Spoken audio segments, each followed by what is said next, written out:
A chuva castigava o telhado de zinco com uma fúria que parecia prever o desfecho daquela tarde.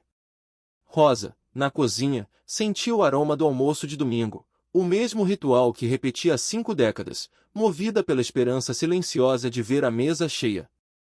Quando o som de 3 motores rompeu o ruído da tempestade, seu coração saltou. Antônio, acorda! Os meninos chegaram, sussurrou ela, limpando as mãos no avental com o entusiasmo de quem recebe um milagre.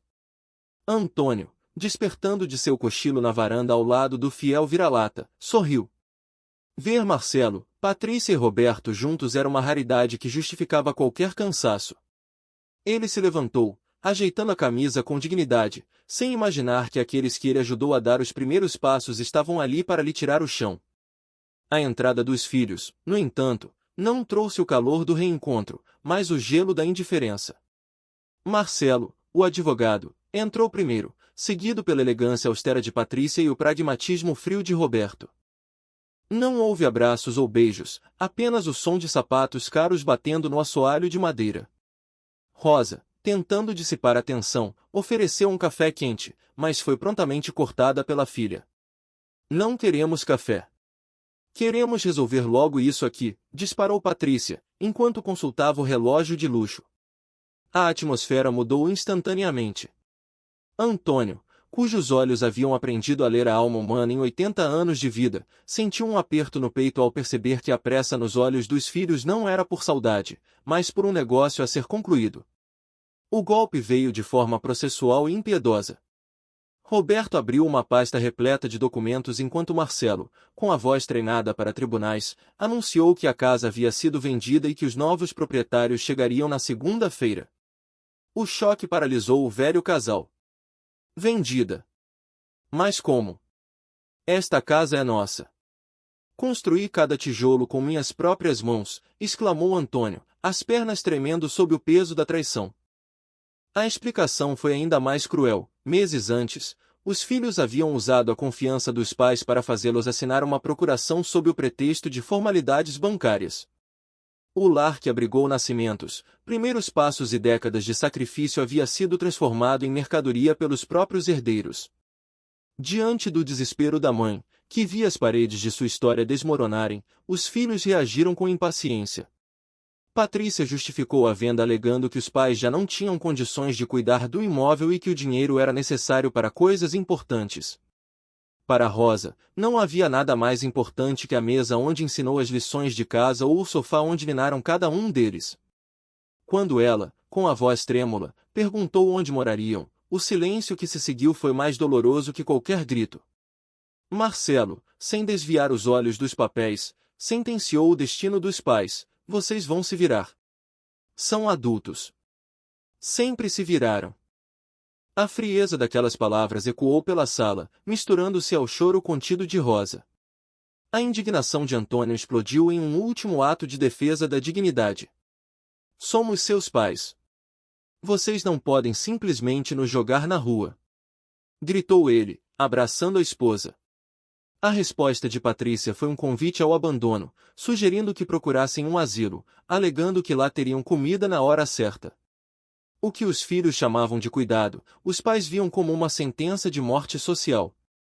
Para Marcelo e seus irmãos, os pais haviam se tornado um fardo logístico, um obstáculo financeiro e emocional que precisava ser removido para que suas vidas perfeitas e ocupadas seguissem sem interrupções ou telefonemas de solidão. O diálogo final revelou a profundidade do abismo geracional e moral. Roberto admitiu, sem qualquer traço de piedade, que os pais eram um peso. Cada ligação de saudade de Rosa era interpretada como um incômodo burocrático. Vocês querem se livrar da gente, constatou Antônio, a voz agora carregada de uma lucidez amarga. Marcelo tentou mascarar a crueldade com um falso desejo de felicidade, mas a verdade estava estampada na mala que jogaram para os velhos. Naquela tarde, sob uma chuva que parecia lavar a última gota de humanidade daquela família, Rosa e Antônio foram colocados para fora da própria história, restando-lhes apenas o apoio um do outro e a mala que continha o pouco que lhes deixaram levar. O tempo, contudo, é um juiz implacável. Anos se passaram enquanto o casal, movido por uma resiliência que os filhos nunca compreenderam, reconstruiu a vida do zero. Através de uma reviravolta do destino, talvez um bilhete premiado ou um investimento esquecido que floresceu, o casal que foi jogado na chuva tornou-se milionário. A ironia do destino fez com que a imagem de Rosa e Antônio, agora elegantes e serenos, estampasse as telas de televisão em todo o país. Eles não eram mais do peso ou, os velhos do asilo, eram ícones de superação e fortuna, figuras que o mundo inteiro agora admirava e respeitava. A notícia da nova fortuna dos pais atingiu os filhos como um raio. Marcelo, Patrícia e Roberto, cujas vidas de ostentação haviam sido corroídas por dívidas e má gestão, viram naqueles que desprezaram a única tábua de salvação. A arrogância deu lugar ao desespero. Eles não hesitaram em procurar os pais, não por remorso genuíno, mas pela mesma ganância que os levou a vender a casa de 5 anos atrás. O reencontro ocorreu sob uma luz muito diferente daquela tarde de chuva, em uma mansão que exalava o sucesso que eles acreditavam ser donos por direito de herança. Ao verem os pais, os 3 irmãos, que outrora não tinham tempo para um café, caíram de joelhos. Lágrimas que nunca verteram pela dor de Rosa agora escorriam pela possibilidade de pobreza. Pai, mãe, nos perdoem. Estávamos cegos, não sabíamos o que fazíamos. Imploraram em uníssono, as testas quase tocando o chão em um gesto de falsa humildade. Eles esperavam que o coração de Rosa, sempre tão mole, cedesse instantaneamente. Esperavam que o amor incondicional fosse uma conta bancária sem fundo, pronta para ser sacada novamente após anos de abandono e humilhação. Antônio e Rosa olharam para os filhos ajoelhados com uma tristeza profunda, mas sem a raiva que os filhos temiam. A riqueza lhes dera conforto, mas a dor do passado lhes dera sabedoria. Eles não viam mais ali os bebês que embalaram, mas os estranhos que os expulsaram na chuva. Vocês não estão pedindo perdão aos pais, estão pedindo socorro ao dinheiro, disse Antônio com uma calma avassaladora. Rosa apenas apertou a mão do marido, lembrando-se de cada gota de chuva daquele domingo. O perdão poderia até existir no plano espiritual, mas a confiança havia morrido no portão daquela velha casa de zinco. Eles haviam aprendido a se virar, exatamente como os filhos sugeriram. A força que emanou de Rosa naquele momento não vinha da juventude, mas de uma dignidade ferida que se recusava a rastejar. Ao ouvir a filha desprezar a convivência familiar, ela se levantou com um vigor inesperado, confrontando a frieza de quem via o amor como uma métrica de eficiência. Sabe o que é adequado? É estar perto de quem a gente ama. É ter os filhos visitando aos domingos, afirmou Rosa, com a voz embargada. A resposta de Patrícia, focada na educação moderna e na suposta interferência dos avós, foi o golpe final. Para aqueles filhos, os mimos e o carinho dos idosos eram apenas estragar as regras, ignorando que a base de quem eles se tornaram foi construída com o sacrifício silencioso de quem agora era descartado. Antônio, que até então tentava processar a traição, sentiu o sangue ferver diante da arrogância de Roberto. Ouvir que eram da época do chinelo, e que hoje o mundo era regido por psicologia e limites, soou como uma piada cruel para quem passou noites em claro combatendo febres e dias exaustivos garantindo o melhor estudo para os 3. Nós que criamos vocês 3 com tanto carinho, estamos estragando os netos, questionou ele, com um rosto rubro de indignação. A gratidão, que ele esperava encontrar no outono de sua vida, havia sido substituída por uma análise fria de custo-benefício, onde o amor dos pais era lido como um método ultrapassado e inconveniente. A discussão atingiu o ápice da crueldade quando Marcelo, o advogado habituado a vencer debates, sentenciou que ninguém pedirá pelos sacrifícios dos pais. Rosa relembrou as refeições que pulou para que eles comessem e os sonhos que engoliu para pagar as escolas particulares, apenas para ouvir que aquilo fora uma escolha deles. Nós demos tudo por vocês. E agora vocês nos tratam como estorvo, desabafou ela, sentindo o peso de décadas de dedicação sendo reduzido a zero. O silêncio que se seguiu não foi de arrependimento, mas de uma indiferença ensurdecedora que confirmava, para aqueles filhos, os pais já haviam cumprido sua função e agora eram apenas peças obsoletas no tabuleiro. Com a derrota estampada no rosto, Antônio fez a pergunta que nenhum pai deveria ter que fazer aos filhos. Ele queria saber quanto tempo restava antes que fossem arrancados de seu santuário. A resposta de Roberto foi mecânica, consultando papéis como se estivesse despejando um inquilino inadimplente qualquer. Os compradores assumem segunda-feira. Vocês têm até amanhã de manhã, disse ele, sem um pingo de hesitação. O desespero tomou conta de Rosa ao perceber que teria menos de 24 horas para resumir 50 anos em uma mala, enquanto Patrícia sugeria, com uma condescendência irritante, que deixassem para trás as tralhas velhas que os novos donos iriam descartar na reforma.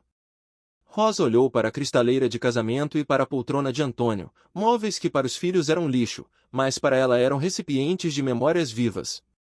Com uma postura que silenciou a sala, ela declarou que aquelas tralhas possuíam um valor sentimental que nenhum deles jamais seria capaz de compreender ou possuir. Esta tralha velha tem mais valor sentimental que vocês jamais terão, disparou, cortando qualquer tentativa de Marcelo de acalmar os ânimos. O sarcasmo dos filhos sobre ela estar exagerando apenas reforçou o abismo moral entre eles. Eles estavam expulsando o próprio sangue, ainda assim, sentiam-se no direito de julgar a reação das vítimas. Quando a chuva deu uma breve trégua, o silêncio na casa tornou-se sufocante, interrompido apenas pelo ganido baixo de Fiel, o vira-lata que parecia ser o único a entender a tragédia em curso. Roberto encerrou a reunião com uma promessa vazia de que poderiam ligar se precisassem de algo. Antônio, tomado por uma risada amarga, confrontou a hipocrisia daquela oferta. Podem ligar. Para quem? Para vocês que acabaram de nos abandonar, questionou, vendo os três saírem pela porta sem um último olhar de afeto.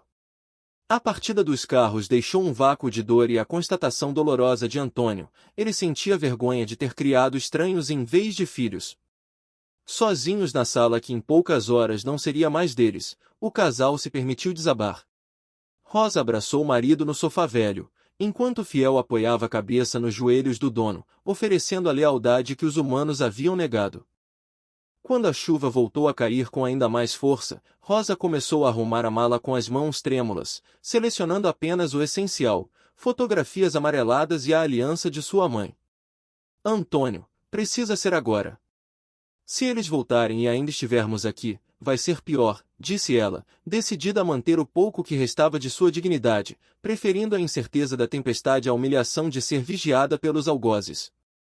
Antônio pegou sua velha bengala e lançou um último olhar para as paredes que ele mesmo pintara e o assoalho que assentara com suor. A casa, antes cheia de vida, agora parecia um túmulo de esperanças. Ao pé da porta, ele tentou dizer a Fiel que o cachorro deveria ficar, pois eles não tinham um destino certo. Meu menino, você vai ter que ficar. A gente não sabe para onde está indo, murmurou Rosa, acariciando o animal. Mas o cão, em um gesto de fidelidade absoluta, recusou-se a ficar no abrigo quente. Ele escolheu a chuva e o relento, desde que fosse ao lado das duas pessoas que realmente sabiam o significado da palavra família. A caminhada pela rua de terra, agora transformada em lamaçal, foi um calvário físico e emocional. Rosa puxava a mala que rangia no asfalto molhado, enquanto Antônio se apoiava na bengala para não sucumbir ao chão escorregadio. Passar pelos lugares comuns, a padaria, o posto de saúde, a Praça dos Netos, era como assistir ao filme de uma vida que acabará de ser cancelada. Para onde vamos? Para a cidade, perguntou ela, buscando no horizonte um sinal de esperança. Antônio apontou para a frente, sem ter as respostas, mas com a certeza de que, enquanto estivessem juntos, o onde era menos importante do que o fato de ainda terem um ao outro. O destino, porém, colocou Carmen no caminho deles. A vizinha de longa data, ao vê-los sob o temporal com uma mala solitária, correu com um guarda-chuva imenso, o rosto transfigurado pela preocupação e pelo espanto. Pelo amor de Deus, o que vocês estão fazendo na chuva com essa mala? Gritou ela, tentando protegê-los da água. O silêncio de Rosa e as lágrimas que se misturavam às gotas da chuva foram a única resposta possível. Naquele momento, o mundo parecia desmoronar, mas a solidariedade de uma vizinha era o primeiro lampejo de que a jornada de abandono imposta pelos filhos estava prestes a se transformar em algo que eles jamais poderiam imaginar. As lágrimas de Rosa misturavam-se à água da chuva, criando um rastro de dor e cansaço em seu rosto enrugado. A explicação de Antônio para a vizinha Carmen foi curta, mas carregada de uma rouquidão que denunciava o coração partido. Os filhos venderam a casa. Temos que sair hoje, disse ele, enquanto o peso da mala parecia aumentar a cada segundo. Carmen, em estado de choque, não conseguia processar a frieza daquela notícia. O fato de terem usado uma assinatura enganosa para despojá-los de seu único refúgio era uma traição que fugia à compreensão daquela mulher simples, que via nos vizinhos um exemplo de dignidade. A solidariedade de Carmen manifestou-se na forma de um guarda-chuva compartilhado e de um pedido de desculpas por não ter espaço físico para acolhê-los. Olha, eu queria poder oferecer minha casa, mas vocês sabem como é, meu apartamento é minúsculo, explicou ela, com um olhar de genuína frustração. Rosa, mesmo em meio ao caos, encontrou doçura para confortar a amiga, garantindo que o gesto de estar ali, sob o temporal, já era um bálsamo. Carmen correu para dentro e voltou com o pouco que tinha, frutas, sanduíches e algumas notas amassadas, um tesouro que valia mais do que qualquer fortuna aos olhos do casal. Carmen, você tem um coração maior que os dos meus próprios filhos, declarou Rosa, selando aquele adeus com um abraço molhado e esperançoso.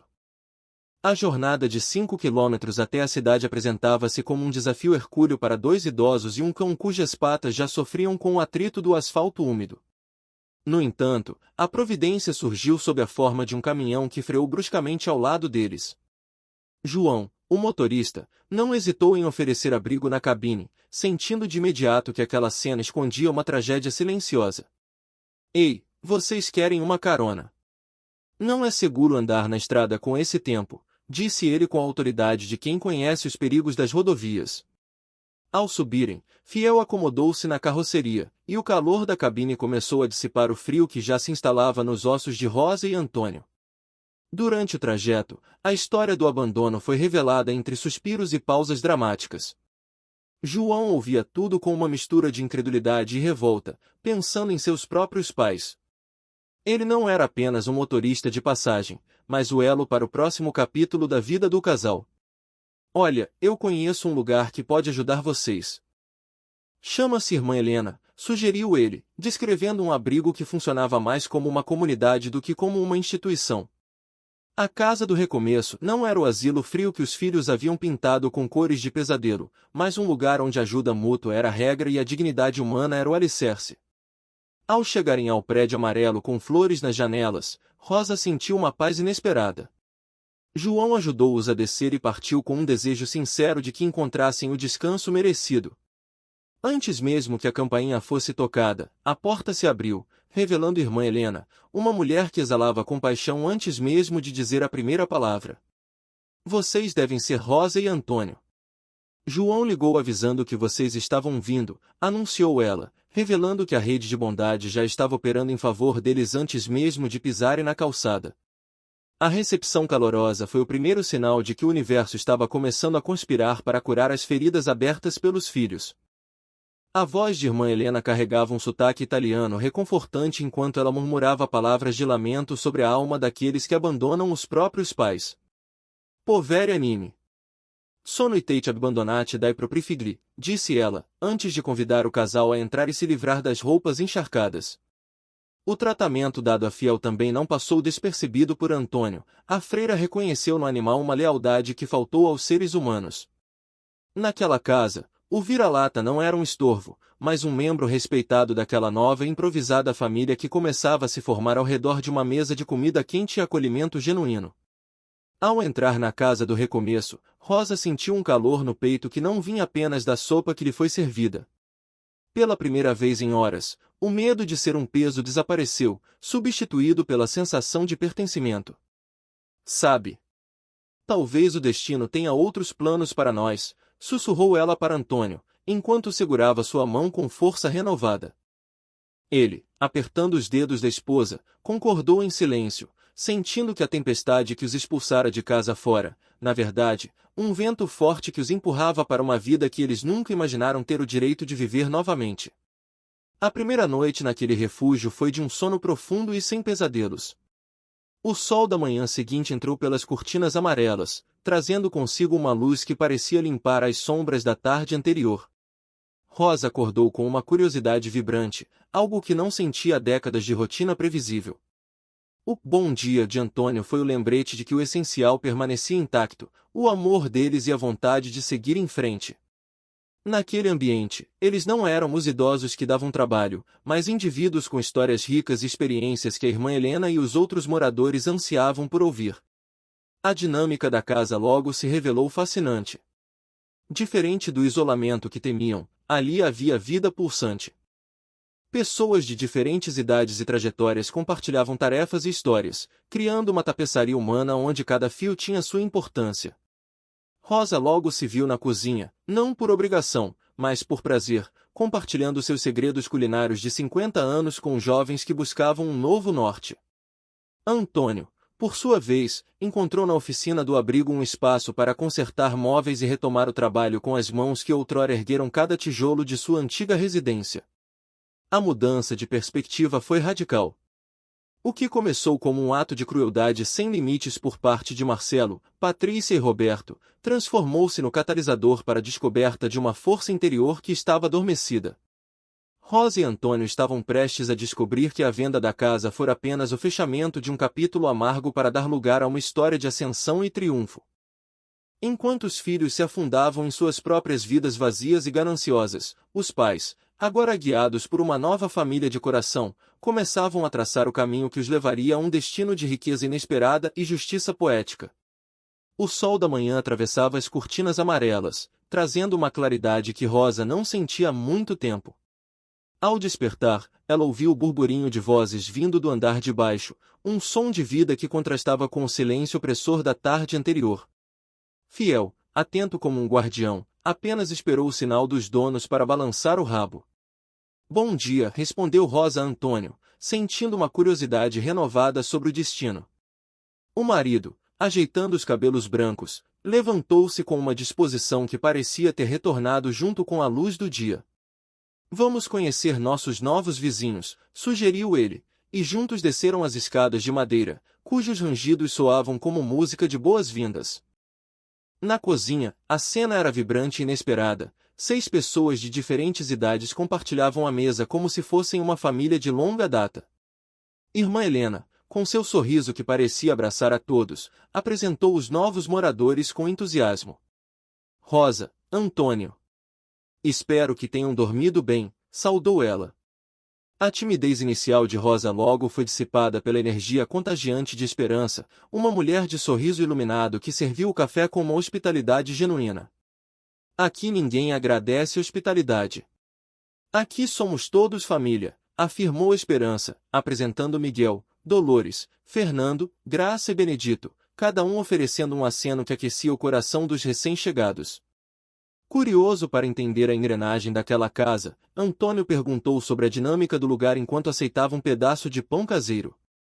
Miguel, com a calma de quem já viveu muitas tormentas, explicou que a casa do recomeço sobrevivia da colaboração mútua. Simples. Cada um contribui com o que sabe fazer, detalhou ele, listando quem cozinhava, quem cuidava da elétrica e quem mantinha a organização. Rosa observava tudo fascinada, percebendo que ali a utilidade de uma pessoa não era medida pelo mercado ou pela idade, mas pela disposição em servir e compartilhar os talentos que a vida lhes dera. A conversa naturalmente fluiu para o passado, mas com uma perspectiva de cura. Graça explicou que, embora todos tivessem histórias difíceis, o foco ali era o horizonte. Aqui a gente não olha para trás, a gente constrói para frente, disse ela com doçura.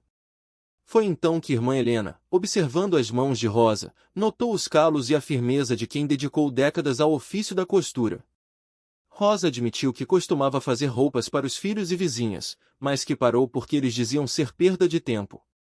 Perda de tempo. Uma habilidade dessas é um tesouro, exclamou Esperança, indignada com a desvalorização de um dom tão precioso. Antônio também teve seu talento revelado quando Fernando perguntou sobre seu ofício. Ele contou que trabalhava com madeira, tendo construído a própria casa com as mãos, mas que seus filhos o convenceram de que ele estava ultrapassado e que móveis de fábrica eram melhores. O silêncio que se seguiu foi de profunda empatia, todos ali sabiam o que era ser descartado por quem deveria oferecer amparo. Irmã Helena, percebendo a necessidade de ação, bateu palmas e propôs um desafio imediato. Que tal descobrirmos se essas habilidades ainda estão aí, sugeriu ela, encaminhando o casal para reencontrar suas ferramentas de vida.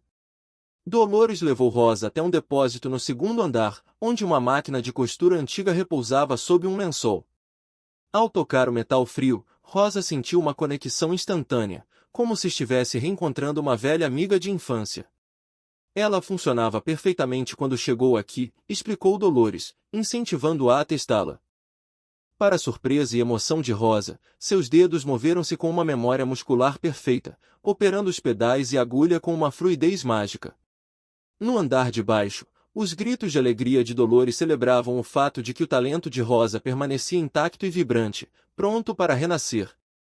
Enquanto isso, nos fundos da casa, Antônio era apresentado por Fernando a uma oficina improvisada repleta de ferramentas que clamavam por uso.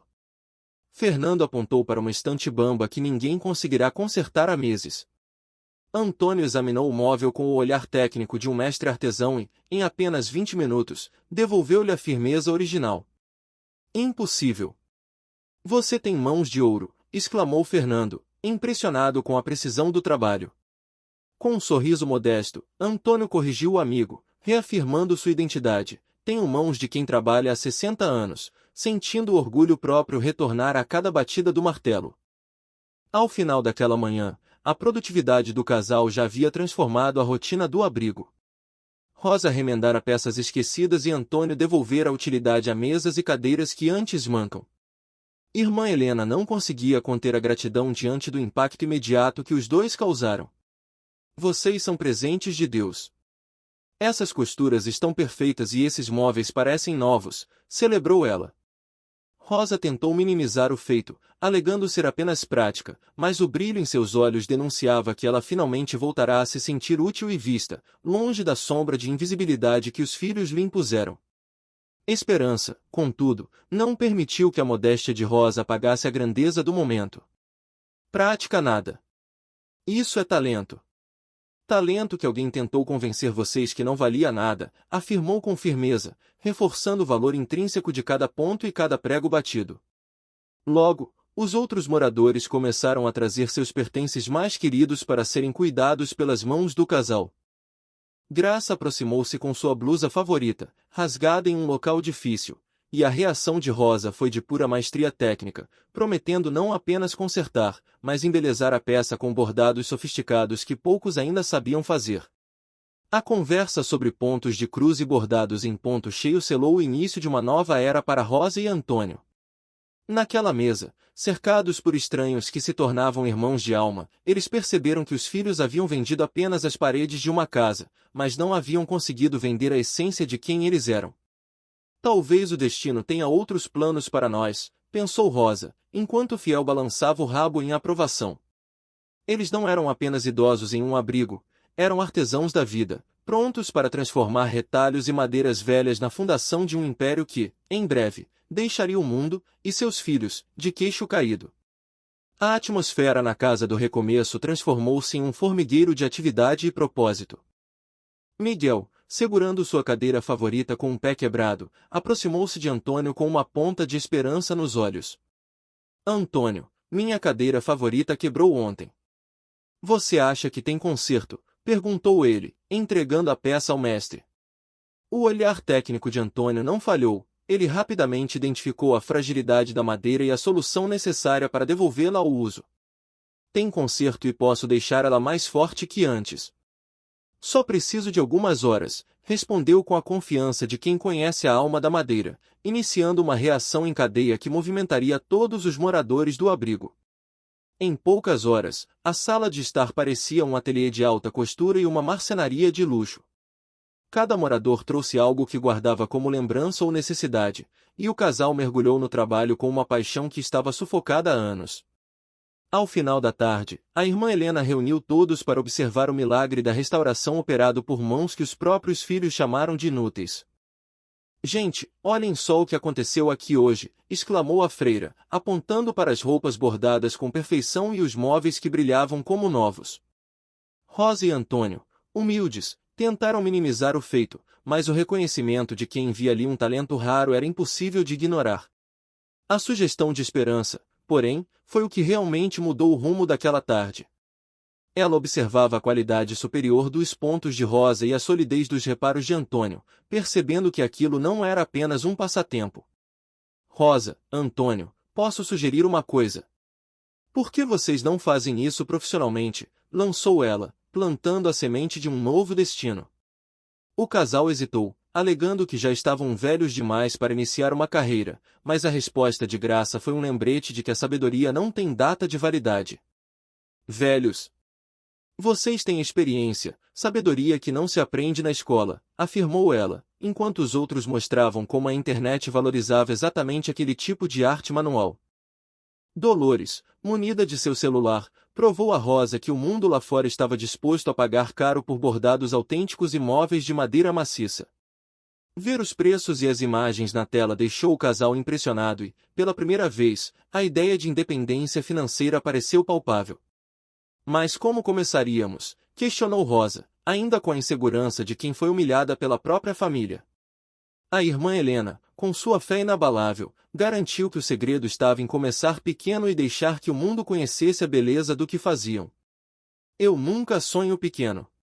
E vocês também não deveriam, incentivou ela, com o apoio silencioso de Fiel, que parecia selar o novo pacto com uma cabeçada carinhosa.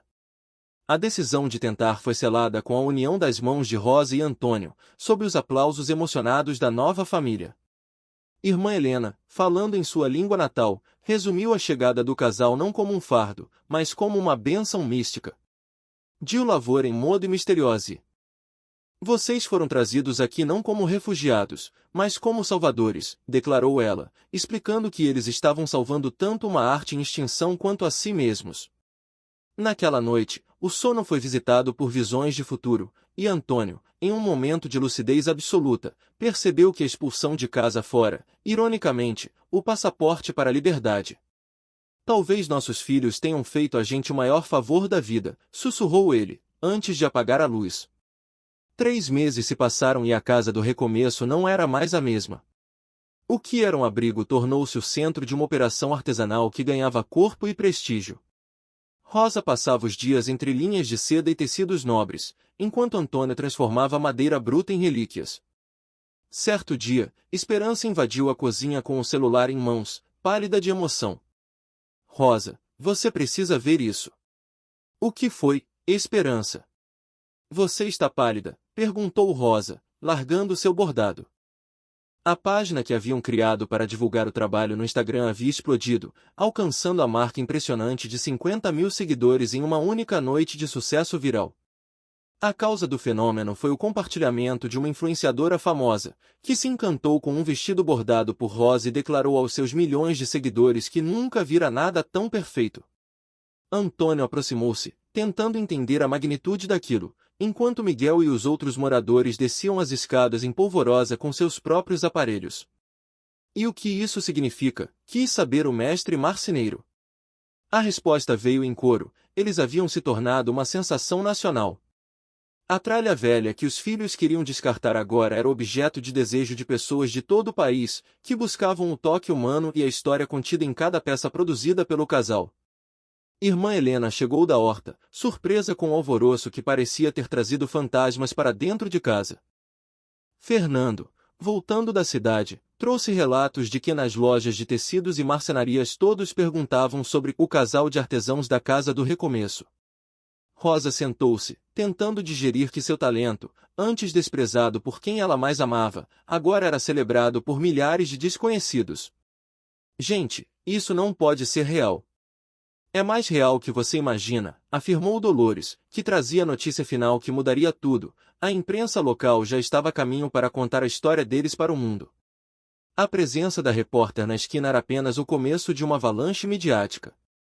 O contraste entre a crueldade dos filhos, que os deixaram na rua em uma tarde de chuva, e o sucesso estrondoso que estavam conquistando agora, era a narrativa perfeita para comover o país. Rosa e Antônio sentiram que a justiça divina não tardava, mas caprichava. Eles não precisavam mais pedir permissão para existir ou para exercer sua arte, o mundo estava batendo a porta deles com admiração e respeito, validando cada cicatriz e cada calo em suas mãos de ouro. Aquele domingo, que antes era o dia do almoço solitário esperando pelos filhos, agora seria o dia de sua primeira entrevista nacional. fiel, sempre ao lado, parecia entender que a caminhada na chuva fora apenas o batismo necessário para a nova vida. Rosa olhou para Antônio e sorriu, percebendo que a mala que carregaram no lamaçal continha, de fato, o essencial, um ao outro e um dom que ninguém poderia vender ou roubar. Eles estavam prontos para mostrar aos filhos e ao mundo que a velhice não é o fim, mas o ápice de quem nunca desistiu de criar beleza, mesmo diante da maior das tempestades. O anúncio de Dolores sobre o interesse da televisão caiu como um trovão de ansiedade sobre Antônio e Rosa. A ideia de que sua história pessoal e profissional cruzaria as fronteiras do estado através das telas era algo que eles nunca haviam ousado imaginar. Antônio, sentindo o peso da responsabilidade, empalideceu ao considerar a exposição, enquanto Rosa buscava palavras para descrever sua insegurança. Antônio, a gente não sabe falar na televisão, confessou ela, as mãos trêmulas acariciando o avental. Mas o marido, com a sabedoria de quem já enfrentará tempestades reais, tentou acalmá-la lembrando que também não sabiam vender sua arte até pouco tempo atrás, e haviam aprendido com maestria. Irmã Helena, percebendo o nervosismo do casal, agiu como a âncora emocional de que precisavam naquele instante. Ela segurou as mãos de Rosa, reforçando que o reconhecimento não era apenas um golpe de sorte, mas a colheita justa de um talento que sempre existiu. Quando Rosa questionou o medo de falar algo errado, Esperança interveio com uma convicção contagiante. Vocês vão falar com o coração. Igual fazem quando explicam o trabalho para os clientes, afirmou ela. Foi sob essa aura de apoio que a campainha tocou, trazendo Juliana Santos, uma repórter elegante que trazia consigo a promessa de dar voz àqueles que o mundo tentou silenciar. O encontro com a repórter foi marcado por uma humildade que tocou a equipe de filmagem desde o primeiro segundo. Ao serem questionados sobre o impacto que causavam nas redes sociais, Rosa admitiu com uma honestidade desarmante que ainda estavam tentando entender a magnitude de tudo aquilo. Juliana mostrou-lhes os números impressionantes, 500 mil de curtidas em uma única peça. 500 mil de curtidas por causa de um bordado da Rosa, perguntou Antônio, incrédulo. A repórter, com um sorriso de admiração, corrigiu imediatamente, por causa da arte da Rosa, explicando que o público estava sedento por produtos com alma e história, cansado da frieza industrial. A entrevista começou oficialmente com uma pergunta sobre o novo papel de Rosa como empreendedora aos 78 anos. Após uma breve hesitação, ela deu uma resposta que ecoaria por todo o estado. Eu não decidi virar empreendedora. Eu só voltei a fazer o que sempre soube fazer, explicou, com uma firmeza que surpreendeu a todos. Ela desabafou sobre como a convenceram de que seu dom não valia nada, rotulando como algo antiquado. Ao ser questionada sobre como se sentia agora, Rosa finalizou com uma sabedoria cortante. Agora descobri que ser antiquada às vezes é ser especial, validando sua trajetória de vida. Antônio, ao responder sobre o reconhecimento de seu trabalho com a madeira, não escondeu a emoção que lhe embargava a voz. Ele relatou o vazio de passar anos sem que ninguém valorizasse seu esforço criativo e a transformação que a Casa do Recomeço operou em sua alma. Me sinto vivo de novo. Fazia anos que ninguém valorizava o que eu fazia, afirmou, demonstrando que a utilidade de um homem não se apaga com a idade. Quando Juliana tocou no assunto de como foram parar ali, o casal trocou um olhar cúmplice, decidindo manter a discrição sobre a crueldade dos filhos, focando apenas na superação e no novo lar que encontraram. A repórter, visivelmente emocionada, perguntou quais eram os planos para o futuro. Antônio, segurando a mão de sua companheira de décadas, definiu o propósito maior de sua jornada atual. Nosso sonho é provar que idade não define capacidade, que todo mundo pode recomeçar, declarou ele. Rosa completou a fala, acrescentando que o objetivo era mostrar para outras pessoas que se sentiam inúteis que elas ainda tinham um valor inestimável para oferecer ao mundo. Ao desligar a câmera, Juliana sabia que tinha em mãos mais do que uma matéria de entretenimento, ela tinha um manifesto de humanidade e resiliência. A ansiedade pela exibição da matéria transformou a Casa do Recomeço em um ambiente de expectativa quase mística. Rosa confessou à irmã Helena o medo de que o público se decepcionasse ao conhecê-los melhor, mas a freira garantiu que a autenticidade deles era o que havia de mais magnético. Quando a noite chegou e a vinheta do telejornal soou, todos se reuniram na sala em um silêncio absoluto. Ver a narração de Juliana sobre imagens de Rosa bordando e Antônio esculpindo madeira trouxe uma dignidade que os filhos lhes haviam negado naquela tarde de chuva torrencial. Os depoimentos de clientes e especialistas durante a reportagem selaram o prestígio técnico do casal. Um marceneiro profissional elogiou a técnica impecável de Antônio, enquanto clientes descreviam os bordados de Rosa como obras feitas puramente de amor. Ver-se na tela, falando sobre valor pessoal, trouxe lágrimas a todos os presentes. Descobri que ser antiquada às vezes é ser especial, repetiu a voz de Rosa na televisão, arrancando aplausos e soluços de emoção na sala. A frase de Antônio sobre sentir-se vivo novamente fez com que a irmã Helena chorasse abertamente, reconhecendo o milagre que se operava diante de seus olhos. O impacto pós-matéria foi imediato e avassalador. O celular de Rosa tornou-se uma central de encomendas que não parava de tocar, com pedidos vindo de todos os cantos e propostas de parcerias com grandes lojas de artesanato. Diante da preocupação de Rosa sobre como dariam conta de tamanha demanda, a rede de apoio da casa mostrou sua força. Vão sim. E sabem por quê? Porque vocês não estão sozinhos, garantiu a esperança. Miguel e Fernando completaram a celebração, orgulhosos de como aquele casal de idosos havia se tornado o símbolo de que nunca é tarde demais para retomar as rédeas da própria vida. A comemoração com refrigerante gelado e abraços marcou o encerramento de um dia histórico, mas o início de uma revolução financeira e social para Rosa e Antônio. Enquanto brindavam na sala da casa do Recomeço, a quilômetros dali, em suas mansões compradas com o dinheiro da venda da casa dos pais, Marcelo, Patrícia e Roberto assistiam à mesma reportagem. O choque de ver os pais abandonados como celebridades nacionais e donos de um talento valorizado em ouro seria o início de uma tempestade moral em suas consciências, enquanto para Rosa e Antônio, a verdadeira fortuna estava apenas começando a florescer. O tilintar das taças e as risadas emocionadas marcaram o ápice de uma noite inesquecível na casa do Recomeço. Entre abraços e lágrimas de alegria, Rosa e Antônio brindavam não apenas ao sucesso, mas à recuperação da própria dignidade que lhes fora roubada. Um brinde aos nossos artistas famosos! Exclamou alguém na sala, ecoando o sentimento de todos os moradores que agora formavam uma verdadeira família.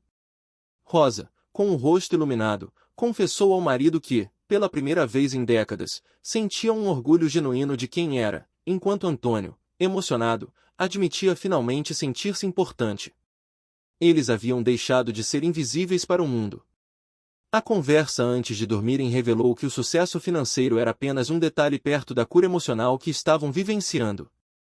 Rosa questionou se os filhos teriam assistido ao jornal, e Antônio, com uma lucidez afiada pelo tempo, respondeu que, se o fizessem, estariam em choque. Surpresos ao descobrir que os pais inúteis que eles jogaram fora valiam mais do que imaginavam, refletiu ele. No entanto, o casal concluiu que o reconhecimento externo era apenas a cereja do bolo. O que realmente importava era que eles mesmos haviam descoberto o próprio valor, provando que a essência de um ser humano não tem prazo de validade. Enquanto o casal dormia em paz e Fiel descansava ao pé da cama, o mundo digital fervilhava com a história da Casa do Recomeço. Marcelo, o filho advogado, foi o primeiro a ser atingido pela realidade em sua cozinha luxuosa. Cristina, sua esposa, entrou em pânico segurando o celular que exibia um vídeo com milhões de visualizações. Marcelo, você precisa ver isso agora. Seus pais estão na internet e estão famosos, alertou ela, entregando o aparelho ao marido que quase engasgou com o café. Ele não via mais a mulher frágil deixada na chuva, mas uma artesã segura e radiante que dominava as telas do país. O impacto de ver a mãe sendo chamada de especial e o pai sendo louvado como um mestre da marcenaria atingiu Marcelo como um soco no estômago. As redes sociais estavam inundadas de elogios, e a frase de Rosa sobre ser antiquada ecoava como um hino de resistência. Me sinto vivo de novo. Fazia anos que ninguém valorizava o que eu fazia, dizia Antônio no vídeo, e cada palavra era um lembrete da negligência dos filhos. Marcelo percebeu que seus pais não estavam apenas sobrevivendo em um abrigo, eles haviam se tornado um fenômeno empresarial de sucesso nacional. A 30 quilômetros dali, Patrícia vivia o próprio pesadelo em um salão de beleza de alto padrão. O som das clientes conversando sobre o casal de idosos abandonado por filhos cruéis fez seu sangue gelar instantaneamente. Ouvir estranhos comentando sobre a maldade daqueles que venderam a casa dos pais e os colocaram na rua foi demais para sua fachada de sucesso. Agora eles estão ricos e famosos e os filhos devem estar se mordendo de arrependimento, dizia uma cliente, sem saber que uma das vilãs da história estava na poltrona ao lado, sentindo o peso da condenação social. O desespero uniu os três irmãos na sala de Marcelo apenas uma hora depois. A incredulidade era geral diante dos números que Roberto trazia em seu tablet, as encomendas não paravam de crescer e o faturamento estimado ultrapassava qualquer ganho individual dos três. Olhem só este título: Filhos ingratos abandonam pais idosos que se tornam milionários, leu Marcelo, com a voz falha. A descoberta de que os pais agora faturavam 50 mil reais por mês transformou o desprezo que sentiam em uma cobiça desesperada, misturada ao medo latente de terem suas identidades expostas para todo o Brasil. A preocupação com a reputação tornou-se o tema central da reunião clandestina. Patrícia estava apavorada com a possibilidade de ser descoberta, enquanto Roberto monitorava os comentários que pediam a exposição dos filhos monstros. O temor não era pelo bem-estar dos pais, mas pelo impacto que aquele escândalo teria em seus negócios e círculos sociais. Tem gente fazendo campanha para descobrir nossa identidade, gritou Patrícia.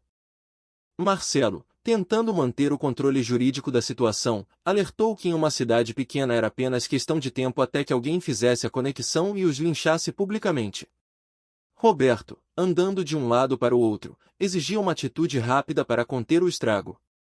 Foi então que Marcelo, sempre calculista, propôs a única saída que parecia viável para salvar a pele dos três, e quem sabe, garantir uma fatia da nova fortuna dos pais.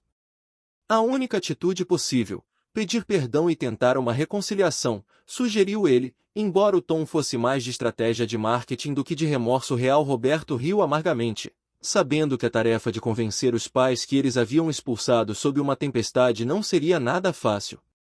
O plano de arrependimento começou a ser traçado naquela sala regada a uísque caro e medo. Eles precisavam parecer sinceros o suficiente para convencer o público e os pais, mas a motivação era puramente financeira e de preservação de imagem. Patrícia já imaginava como poderia usar a nova fama dos pais para alavancar sua loja de roupas, enquanto Roberto pensava na contabilidade daquele novo império artesanal. Eles haviam subestimado a tralha velha, e agora estavam dispostos a se ajoelhar diante dela para não perderem o status que tanto prezavam. Enquanto os filhos planejavam o teatro do perdão, Rosa e Antônio viviam a realidade da abundância e do carinho na casa do recomeço.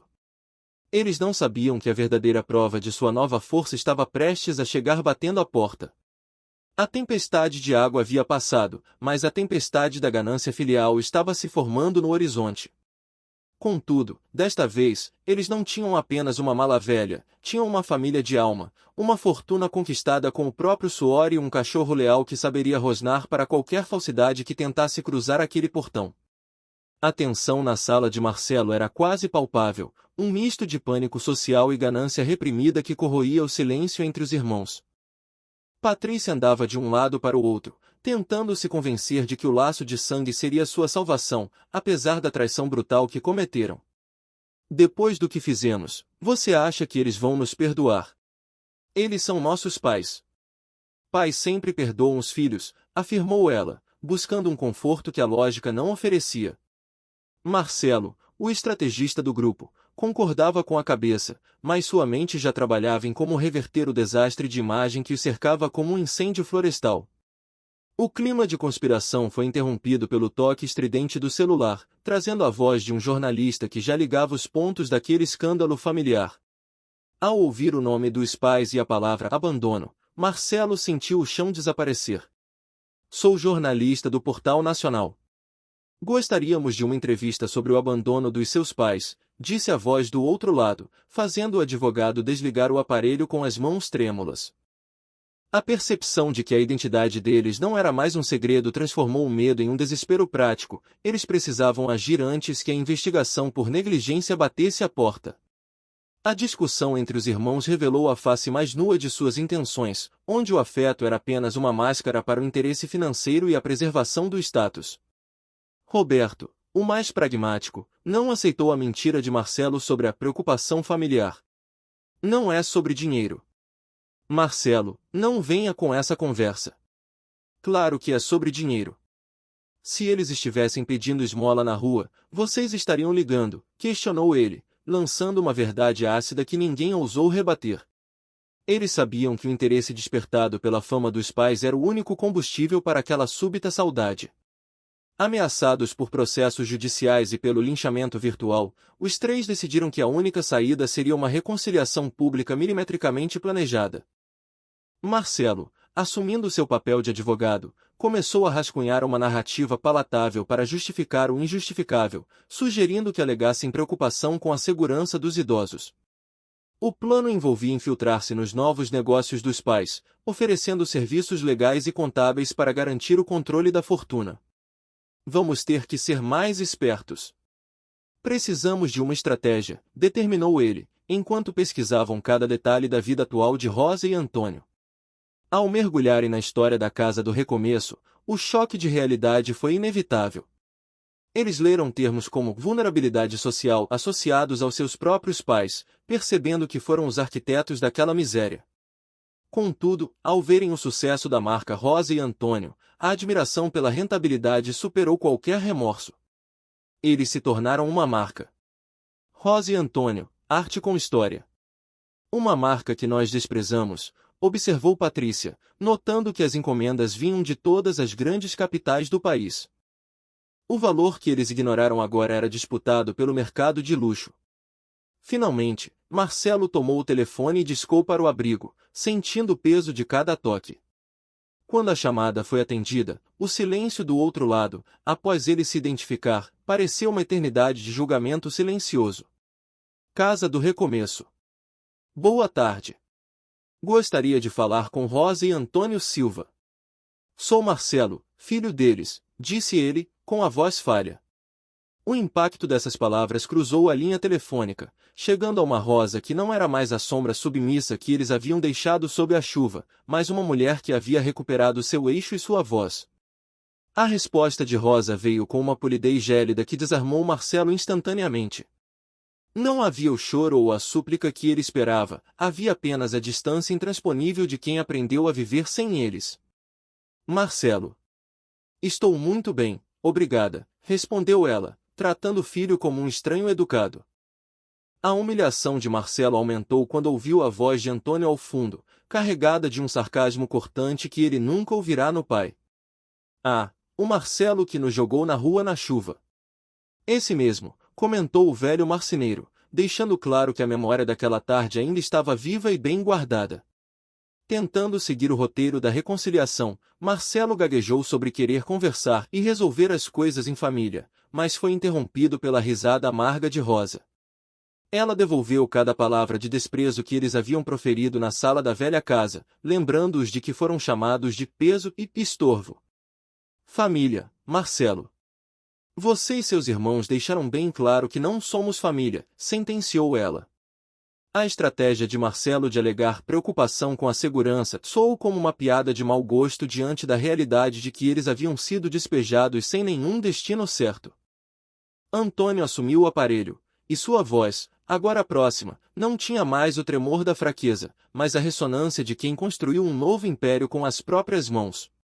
Ele confrontou a mentira do filho com uma lucidez devastadora, expondo a hipocrisia de quem só ligava quando o sucesso batia a porta. Preocupados. Agora que o mundo inteiro nos admira e que as contas estão cheias, vocês ficam preocupados, questionou o pai. Naquele momento, os três irmãos perceberam que os idosos frágeis haviam morrido naquela tarde de chuva, e em seu lugar nasceram dois gigantes que não precisavam mais de migalhas de atenção. O confronto telefônico estava apenas começando, mas a barreira estava erguida. Rosa e Antônio não eram a confrontação telefônica atingiu um ponto de ebulição emocional quando Antônio, com uma voz carregada de uma autoridade que os filhos desconheciam, desmantelou a tentativa de Marcelo de suavizar o passado. A indignação do pai não era mais um sussurro, mas um grito de justiça que ecoava através da linha, deixando os três irmãos paralisados em sua sala luxuosa. Tão preocupados que venderam nossa casa sem avisar e nos colocaram na rua, questionou ele, expondo a hipocrisia do discurso de proteção.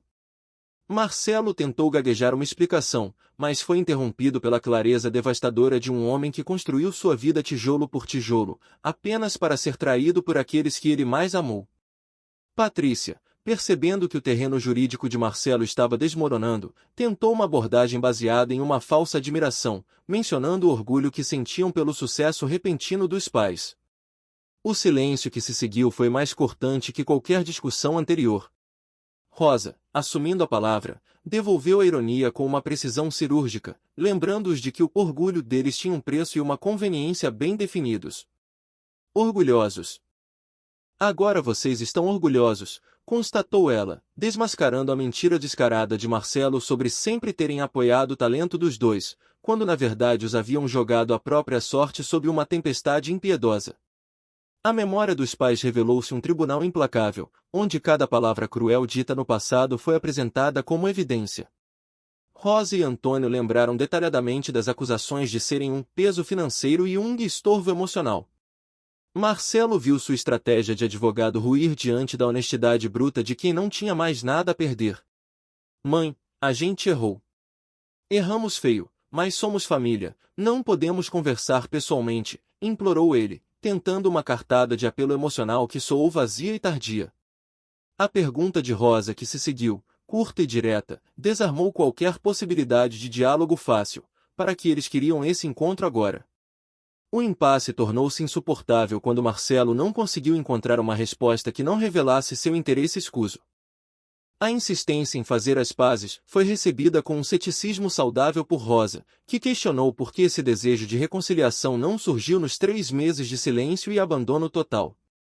Antônio cortou qualquer tentativa de desculpa sobre não saberem o paradeiro deles, afirmando que o desinteresse fora uma escolha deliberada. Mentira! Vocês nem procuraram. Se quisessem saber, teriam descoberto, sentenciou o pai, expondo a ferida aberta da indiferença filial que agora tentava se fantasiar de saudade. O clímax da conversa chegou quando Rosa lançou o desafio final, uma pergunta que pairou no ar como uma sentença de morte para a reputação dos filhos. Ela quis saber se, caso eles estivessem pedindo esmola ou permanecessem na obscuridade da pobreza, o telefone estaria tocando naquele dia. O silêncio constrangedor de Marcelo, Patrícia e Roberto foi a confissão que Rosa precisava. Se vocês tivessem sabido que estávamos pedindo esmola na rua, vocês teriam nos procurado, reforçou Antônio. A ausência de resposta confirmou que o amor dos filhos era condicional, atrelado ao lucro e ao status que os pais agora representavam. Antônio então definiu a diferença fundamental entre eles. O casal amava os filhos quando eles não tinham nada, enquanto os filhos só os procuravam agora que eles possuíam algo valioso. A acusação foi um murro no estômago de Marcelo, que tentou reafirmar um amor que suas próprias ações haviam invalidado meses atrás. Que tipo de amor abandona os pais na chuva, Marcelo? Que tipo de amor vende a casa dos pais sem avisar? Que tipo de amor chama os próprios pais de peso? Questionou Rosa, transformando cada ato de negligência em uma bala de prata contra a hipocrisia dos 3 irmãos. A narrativa de superação dos pais incluiu o reconhecimento de estranhos que demonstraram mais humanidade do que o próprio sangue. Eles citaram João, o caminhoneiro, Carmen, a vizinha, e a irmã Helena como os verdadeiros pilares de sua sobrevivência. Sabe o que essas pessoas têm em comum? Nenhuma delas nos conhecia. Nenhuma delas devia alguma coisa para nós, mas todas nos trataram com dignidade, explicou Antônio. Marcelo, desesperado, ofereceu ajuda jurídica e contábil como forma de compensar o erro, mas a resposta de Rosa foi uma risada amarga que deixou claro que a felicidade e a paz deles não estavam à venda para traidores.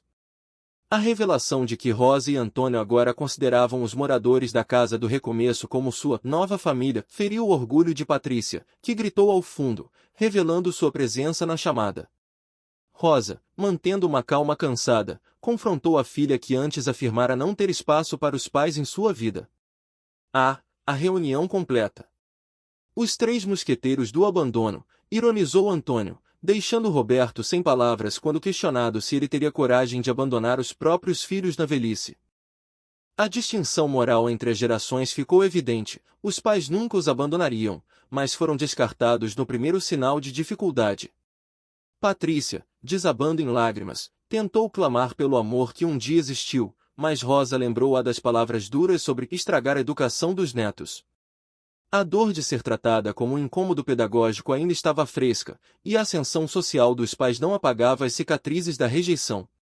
Agora que estamos na televisão, vocês têm espaço para nós? Perguntou Antônio, expondo a conveniência daquela súbita mudança de coração. Os filhos, acuados e expostos, perceberam que não estavam lidando com idosos senis, mas com empreendedores de sucesso que não precisavam de sua validação ou de seu auxílio interesseiro. A tentativa final de Marcelo, alegando que haviam mudado, foi recebida com a sabedoria de quem conhece a natureza humana. Rosa e Antônio sabiam que a única coisa que mudará fora a conta bancária e a visibilidade deles na mídia. Ao encerrar a chamada, o casal deixou claro que o sucesso deles pertencia àqueles que estenderam a mão no lamaçal, e não aos que os empurraram para lá. Os filhos ficaram com o silêncio da sala luxuosa e o peso de uma consciência que dinheiro nenhum poderia limpar, enquanto na casa do recomeço, a vida continuava, rica em propósito, talento e, acima de tudo, na paz de quem finalmente descobriu que a resposta de Rosa cortou o ar com a precisão de uma lâmina, desfazendo a farsa de uma mudança de caráter que ocorrerá apenas após o sucesso financeiro. Diante da afirmação de Marcelo de que haviam entendido o erro, ela manteve um ceticismo inabalável, expondo a verdadeira motivação por trás daquela súbita epifania filial. Mudaram tanto assim? Ou entenderam o prejuízo que estão tendo? Questionou ela, atingindo o ponto nevrálgico da questão. Os irmãos, desarmados pela lucidez da mãe, não encontraram palavras para mascarar que a saudade era, na verdade, uma tentativa desesperada de contenção de danos e interesse patrimonial. Em um tom de voz que carregava a paz de quem já não deve nada ao passado, Rosa concedeu o perdão, mas com uma ressalva que selou o destino dos três. Ela explicou que perdoar não significava esquecer a dor do abandono, muito menos aceitá-los de volta em sua nova realidade. Sabem, nós perdoamos vocês de coração. Mas perdoar não significa esquecer. E não significa aceitar vocês de volta, declarou. Naquele momento, os filhos perceberam que o perdão dos pais era a libertação deles, mas a exclusão definitiva dos três de uma vida que agora transbordava propósito e riqueza. Antônio assumiu a palavra para reforçar a lição mais valiosa que o trauma lhes ensinara, a de que os laços de sangue são frágeis diante da lealdade construída no fogo da adversidade. Ele agradeceu, ironicamente, pelo ensinamento de que família é quem fica ao lado nos momentos de escassez, e não quem foge quando a tempestade aperta. Vocês nos ensinaram uma lição valiosa. Ensinaram que família não é sangue. Família é quem fica ao nosso lado quando precisamos. E vocês não ficaram, sentenciou o mestre artesão, invalidando qualquer direito que os filhos pudessem alegar sobre o novo império que estava sendo erguido. A decisão foi comunicada com uma finalidade absoluta, encerrando qualquer esperança de reconciliação ou sociedade comercial. Rosa deixou claro que os filhos haviam desperdiçado a chance de ter pais amorosos, e que agora o casal possuía algo muito mais valioso que o dinheiro, o orgulho de ter sobrevivido e provado seu valor. Não queremos reconciliação, não queremos sociedade, não queremos vocês de volta nas nossas vidas, afirmou. Com um comando firme de Antônio para que não ligassem mais, o telefone foi desligado, deixando Marcelo, Patrícia e Roberto no vácuo de uma sala luxuosa que agora parecia vazia e fria. Na casa do recomeço, o gesto de desligar o telefone foi acompanhado por um abraço de alívio e a validação de irmã Helena, que lembrou que a dignidade não possui preço. Pela primeira vez em décadas, Rosa e Antônio sentiram-se donos de seus próprios destinos, livres da obrigação de agradar a quem os desprezava. Foi difícil. Foi necessário, concluíram, sentindo que o encerramento daquele ciclo era o adubo necessário para o crescimento do que viria a seguir. Eles não eram mais refugiados da própria família, eram os capitães de uma nova jornada que em breve ganharia proporções nacionais. 6 meses depois, o sol da manhã iluminava a placa dourada de um prédio de 3 andares que simbolizava a vitória final sobre a invisibilidade. O Instituto Rosa e Antônio não era apenas um prédio, era um monumento ao empreendedorismo na terceira idade e à resiliência humana. Olhando para a estrutura moderna, o casal lembrou das palavras cruéis que os rotularam como inúteis e antiquados. Conseguimos, meu amor. E olha só o que esses inúteis construíram, disse Antônio, segurando a mão de Rosa. O sucesso fora tão estrondoso que suas peças agora ditavam moda no mercado de luxo, com filas de espera que cruzavam o país. A inauguração do Instituto atraiu a atenção da imprensa nacional, transformando a pequena cidade no epicentro de um fenômeno social. Vãs de televisão e jornalistas de renome aguardavam o casal, que agora era referência de dignidade. Esperança, Miguel e Fernando, os amigos que se tornaram a família escolhida, coordenavam os detalhes do evento com um orgulho que o sangue original nunca demonstrou. Vocês merecem cada tijolo deste prédio, afirmou Miguel, entregando flores a Rosa, que via no local um refúgio para outros idosos redescobrirem sua potência através da marcenaria, costura e bordado. No entanto, um elemento inesperado surgiu na calçada oposta para testar a nova força do casal. Marcelo, Patrícia e Roberto estavam lá, vestidos formalmente observando o triunfo dos pais à distância. A rejeição dos idosos e a exposição pública haviam destruído suas carreiras e reputações, deixando-os fragilizados e diminuídos perante a sociedade que antes os admirava. São eles. O que vocês querem fazer? Sussurrou Rosa à irmã Helena. Antônio, com a calma de quem já atravessou o lamaçal e chegou ao outro lado, decidiu que a presença deles era irrelevante. Se queriam assistir à conquista de longe, que assistissem, pois não tinham mais lugar no palco. A cerimônia começou diante de uma multidão de 500 pessoas, entre autoridades, empresários e idosos inspirados pela trajetória de superação. Rosa subiu ao palco e tomou o microfone, sua voz firme ecoando por toda a rua, chegando inclusive aos ouvidos dos filhos que assistiam do outro lado. Há 1 ano e meio, meu marido e eu fomos jogados na rua por pessoas que achavam que não servíamos mais para nada, começou ela, provocando um murmúrio de indignação na plateia.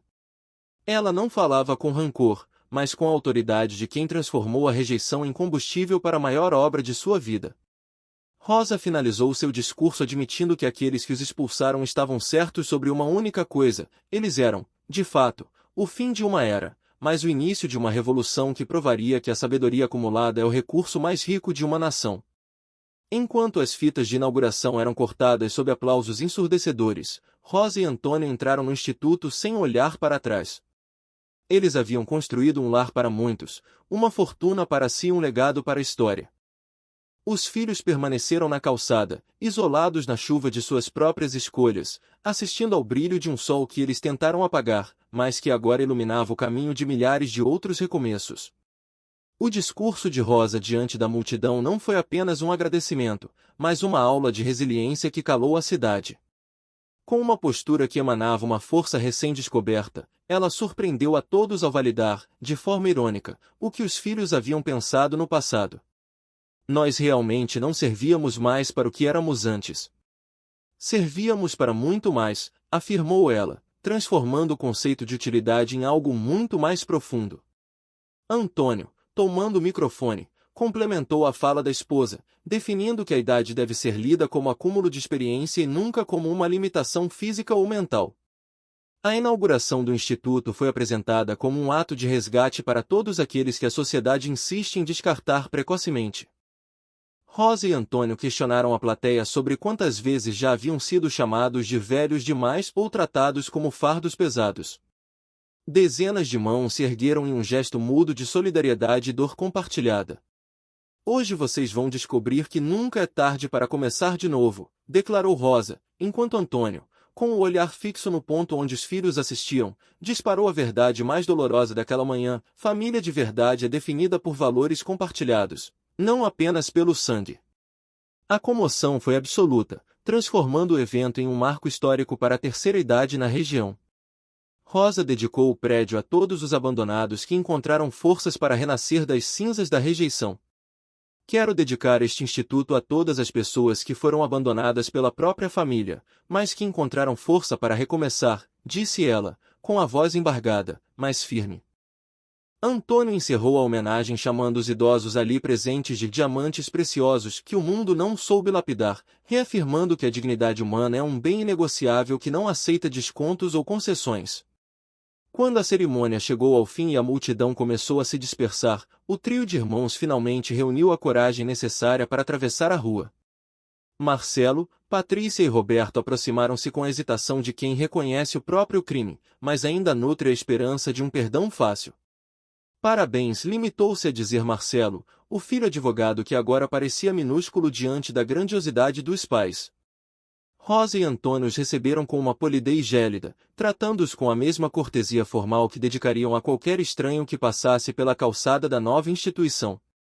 Patrícia, com a voz falha pelo choro, tentou manifestar um orgulho tardio, mas foi imediatamente confrontada por Antônio sobre a hipocrisia de suas palavras. Ele lembrou que o orgulho deles só nasceu quando o lixo que descartaram virou ouro aos olhos do país. Roberto tentou negar as ofensas passadas, mas Rosa foi implacável ao pontuar que as atitudes de abandono falaram muito mais alto do que qualquer palavra de carinho pudesse tentar apagar agora. Atitudes falam mais que palavras. Vocês querem alguma coisa? Questionou Antônio, indo direto ao ponto e ignorando o drama dos filhos. O reconhecimento do erro finalmente veio pela boca de Marcelo, que admitiu terem errado feio. Rosa, sem demonstrar piedade ou rancor excessivo, aceitou o arrependimento, mas pontuou que o erro só tem utilidade se servir de lição para o futuro. Patrícia, em prantos, confessou que os pais sempre foram especiais e que a cegueira era exclusividade dos filhos. Naquele momento, Rosa e Antônio trocaram aquele olhar silencioso que apenas décadas de cumplicidade permitem, decidindo juntos o destino final daquela relação que um dia fora baseada na confiança mútua. A sentença final foi proferida com uma serenidade que cortou as últimas esperanças de reconciliação dos irmãos. Rosa reafirmou o perdão de coração, mas separou o ato de perdoar da obrigação de conviver. Perdoar não significa esquecer e não significa voltar atrás, explicou Antônio. Ele deixou claro que os filhos fizeram sua escolha meses atrás ao considerá-los descartáveis, e agora o casal fizera a deles, escolheram a própria dignidade. A vida seguiria caminhos distintos, e as consequências das escolhas de cada um seriam o fardo ou a glória que carregariam dali em diante. O último conselho de Rosa para os filhos carregava uma sabedoria maternal que transcendia o próprio trauma. Ela pediu que eles tratassem bem os próprios filhos, para que o ciclo de abandono não se repetisse na próxima geração, criando um espelho da dor que eles mesmos causaram. Tratem bem seus filhos para que eles não façam com vocês o que vocês fizeram conosco, disse ela, em um adeus definitivo. Antônio selou a conversa com uma reflexão sobre a alma humana, lembrando que vender a dignidade é o caminho mais rápido para perder a própria essência e o sentido da existência. Os três irmãos ficaram paralisados na calçada, assistindo aos pais se afastarem de mãos dadas, protegidos por uma nova família que incluía amigos leais e o fiel cão que nunca os abandonou. A imagem de Rosa e Antônio cercados por esperança, Miguel, irmã Helena e os outros era a prova viva de que o amor se constrói na presença, não na genética. Eles parecem completos, murmurou Roberto, enquanto Marcelo engolia orgulho ao admitir que via, pela primeira vez, pessoas que realmente se respeitavam acima de qualquer conveniência financeira ou social. Caminhando em direção ao pôr do sol de sua nova vida, Rosa e Antônio concluíram que o ato cruel dos filhos fora, na verdade, um portal para a liberdade. Acho que nossos filhos nos fizeram o maior favor do mundo. Nos libertaram para descobrirmos quem realmente somos, refletiu Rosa. Eles entenderam que o valor verdadeiro não depende de aprovação externa ou de heranças, mas da força interna para se reconstruir. Deixaram para trás a versão de si mesmos que aceitava migalhas, abraçando a verdade de que são diamantes que só precisavam do ambiente certo para brilhar com toda a sua intensidade.